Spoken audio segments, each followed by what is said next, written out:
A U.S. federal appeals court has ruled that most of President Trump's tariffs are illegal.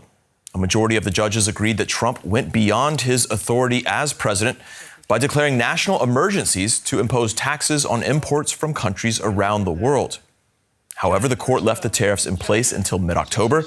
That gives the Trump administration the chance to appeal to the Supreme Court, which Donald Trump quickly vowed to do. Well, Trump has lashed out at the court ruling on his Truth Social platform. Here's part of his lengthy post. Trump said that all tariffs are still in effect, and he said that today a highly partisan appeals court incorrectly said that the tariffs should be removed. Trump went on to say that the judges know that the United States of America will win in the end, and that the decision, if allowed to stand, would, quote, literally destroy the United States of America. Well, Abigail Hall is an economics professor at the University of Tampa in the U.S. She told me more about the court's ruling. So I think that everyone who has been paying attention to this story has anticipated that this is going to be litigated, and we wouldn't be at all surprised to see it land up in the U.S. Supreme Court. Now, it will be particularly interesting, however, if the court decides to not hear the case, in which case the appellate decision will be upheld. What did the appeals court find problematic about Trump's invocation of emergency powers? So the court ruled that the International Emergency Economic Powers Act, did not give the president and does not give the president authority to impose tariffs. So throughout the 127-page ruling, they note that the IEEPA doesn't anywhere give the president the authority to levy taxes, and tariffs are a type of tax. And so they essentially ruled that the power to tax and to tariff belongs to the U.S. Congress. This piece of legislation, the IEEPA, on which this all hinges, how different, how much of a departure are Trump's actions from previous presidencies, even his own first term, when we look at the use of this legislation?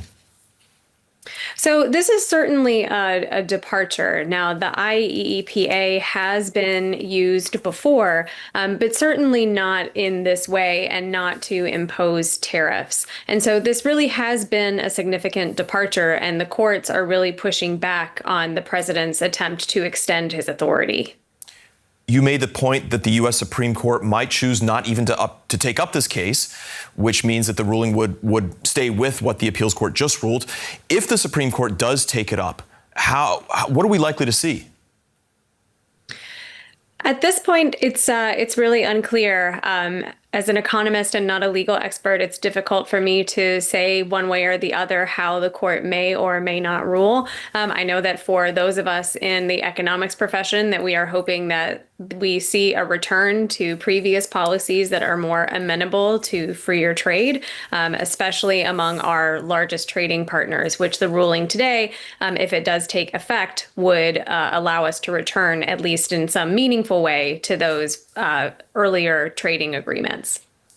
We've heard various reasons over the past few months from the Trump administration for putting tariffs into place, from bringing more manufacturing into the country to raising money, essentially.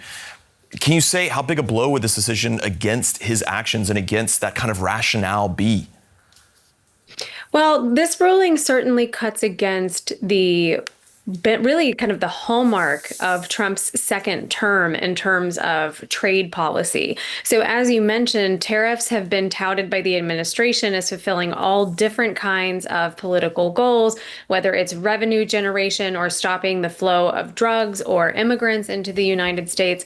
There's been a lot the administration has really put upon these tariffs. And so if nothing else, from a political perspective, having this struck down in the courts would be a significant political blow. You're in the U.S. Tell us what it looks like right now in terms of the consequences of these tariffs. Are consumers feeling that? Are businesses feeling it? What is the sentiment like right now?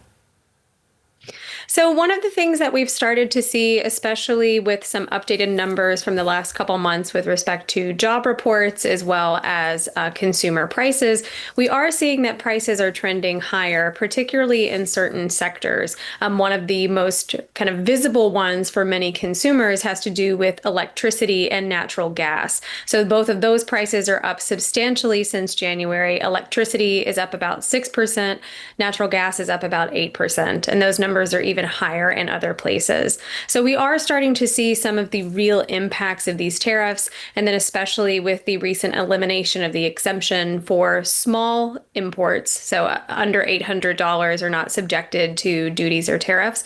With the elimination of that, what has been called a quote unquote loophole, people are definitely starting to feel and understand the consequences of these policies. All right, that's Abigail Hall at the University of Tampa in the U.S. Abigail, thank you.